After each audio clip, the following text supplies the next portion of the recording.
Welcome back. The federal government has cleared the way for Rogers to complete its $26 billion takeover of Shaw, but with a lot of strings attached. Federal Industry Minister Francois-Philippe approved the transfer of Shaw-owned Freedom Mobile to Quebecor Inc.'s Videotron today. Manisa Danabolan joins us now with all the details. Hey, Manisa. Kelly, Rogers announced its deal to buy Shaw back in March 2021, and since then the deadline to close the deal has been pushed back several times. Today, the three companies say they expect to complete the transaction within a week. Ottawa is giving the green light to Rogers Communications taking over Shaw Communications. A few months ago, the two companies had agreed to sell Freedom Mobile to Videotron in an attempt to ease competition concerns raised by the original proposal. Today, the government approved. I'm informing Canadians that on their behalf, I have secured a non-precedented and legally enforceable set of commitments from both Rogers and Videotron. And after imposing strict conditions, the licenses from Freedom Mobile will be transferred to Videotron. But there are strict conditions. Minister Francois-Philippe saying Ottawa is securing 21 legally enforceable commitments from Rogers and Videotron to bolster competition in the sector and actually drive down prices. Here are some of those conditions.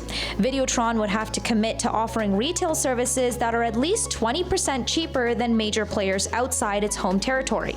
Freedom Spectrum licenses can't be transferred for 10 years, and Rogers must commit to creating 3,000 jobs in Western Canada, invest in expanding internet access, and launch a new low-cost mobile offering for low-income Canadians. I negotiated on behalf of Canadians, I would say, probably in the history of Canada, the most stringent set of conditions with penalties and liquidated damages that would come should they fail to abide by them. Non-compliance could lead to financial penalties of up to $200 million for Videotron and $1 billion for Rogers. Champagne noting that it's a legally binding contract and they will be taken to court, but many say these conditions won't really help. The amount of price decrease, 20% from the average, whatever that